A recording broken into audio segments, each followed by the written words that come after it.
let's look at the professions. There are 3 archetypes in Guild Wars 2. The heavy armor-clad soldier, the medium-armored adventurer, and the pajama-wearing scholar.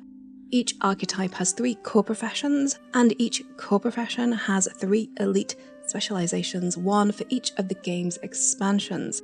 Elite specializations give players access to new traits, new weapons, and skills, expanding and diversifying their gameplay. As more expansions are added, more elites will be introduced into the game. However, to access elite specializations, you must own the expansion they are linked to.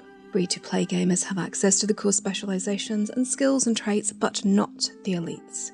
The game breaks down its group roles into melee and ranged damage dealers, group support boon sharers, healers, and tanks. Unlike many MMOs, wearing heavy armor and holding a shield does not a tank make. In fact, the lines between these disparate roles are often blurred. It's noteworthy too that these prescriptive builds and their required skill rotations are ephemeral. One balance patch does, and has murdered many players' darling builds, and these metas are the purview of those interested in competitive endgame play for both PvE, PvP, and World v World. If you are a casual player wanting nothing more to experience the open world and the story content, you can completely ignore the build hype zeitgeist and run whatever feels fun to play for you. If you want a straightforward profession to get you started in Guild Wars 2, I personally recommend either the Ranger, the Guardian, or the Necromancer. They each have great survivability, brilliantly fun core and elite specializations, and a straightforward gameplay. Veteran players, please do share your recommendations below. However, if you are looking for a bit more detail, don't skip the next chapter. Professions, ethos, and roles. If you like heavy armor and heavy weapons, the Guardian, Revenant, and Warrior are the 3 core soldier professions. Guardians are the holy paladins, rallying their allies and thwarting their foes with might and magic. Their elites are the Dragon Hunter from Heart of Thorns, the Firebrand from Path of Fire, and the Willbender from End of Dragons. Warriors are the adrenaline-burning melee brawlers of the game. If you are looking to make a Spartan or a battle-hardened sellsword, this is your profession. The Warrior Elite specs are Berserker for Heart of Thorns, Spellbreaker for Path of Fire, and Bladesworn for End of Dragons.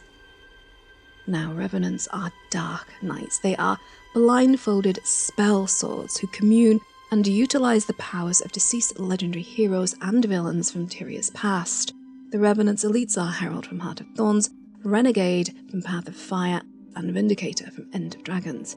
If you are looking to roll the top PvE damage dealer in the soldier lineup, there is one Warrior Power Bladespawn build, which is king at the time of writing. I stress, at the time of writing. However, both Revenant and Guardian also have strong PvE meta builds for DPS and PvP competitive mode builds too. The Guardian offers more group support and healing, as well as meta tank builds for endgame raids as well, so all viable at endgame. Into madcapped inventions, tight leather, and or off-piste shenanigans, well, the adventurer professions of Thief, Ranger, and Engineer could well be your cup of Earl Grey tea.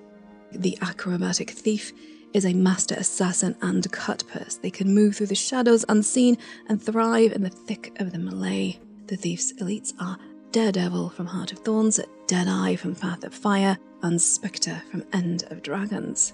Rangers are the Beastmasters of Tyria, who use their knowledge of nature magic to defend the lands. They can deal damage in both melee and ranged roles, and are one of the game's primary healers too. Their elites are Druid from Heart of Thorns, Soul Beast from Path of Fire, and Untamed from End of Dragons. Always fancied yourself a tinkerer on the mad scientist end of the spectrum? Well, you're in luck with the engineer profession. Its arsenal of gadgets, mechanisms, and alchemical concoctions would make Jules Verne blush. Its elites are Scrapper from Heart of Thorns, Hollowsmith from Path of Fire, and Mechanist from End of Dragons.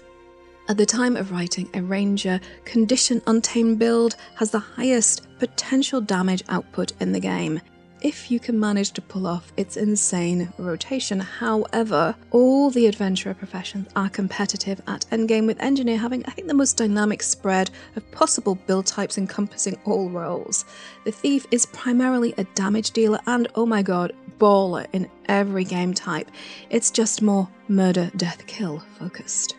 In any other game, the light armor-wearing mage, illusionist, and necromancer, while they would be consigned to the backline of the group, their scope would be limited to ranged casting and support, but not in Guild Wars 2. Want to rain down fire and destruction upon your foes, or heal your party via the wonders of waterbending, or dive into the thick of the melee riding the lightning? Well then, you want to roll an elementalist who weaves earth, air, fire, and water to their will. The Ellie's elite specs are Tempest for Heart of Thorns, Weaver for Path of Fire, and Catalyst for End of Dragons. A Mesmer's weapon of choice is Deception, as they fill the battlefield with illusions, twist time itself to their will, and spawn psionic blades to bifurcate their foes. They're also one of the primary tanks of the game. Their elites are Chronomancer for Heart of Thorns, Mirage for Path of Fire, and Virtuoso for End of Dragons. Necromancers have embraced the darkness and shroud themselves in the mantle of death. They create undead horrors to serve as their minions. They drain the life force from their foes. They are truly the harbingers of blight. Their elites are Reaper from Heart of Thorns, Scourge from Path of Fire, and Harbinger from End of Dragons. Elementalists are great damage dealers, both at ranged or in melee, who can act as support, healing, and tanks in endgame even, but you have to be a skilled player. Necromancers are strong across all game types, with a focus on damage and personal sustain, but they can be specced into group healing too. And finally, Mesmers are brilliant Chronomancer tanks who are great across the board, support, healing, the whole kit and caboodle. And if you think I'm saying that all builds are viable, you are quite correct. That is what I'm saying. This is a very brief and woefully incomplete overview, and I hasten to add that player skill is the chief factor in Guild Wars 2 for endgame success in all game types. That said, a synergistic build goes a long way as well as practice, but whatever you do, please don't forget, have fun.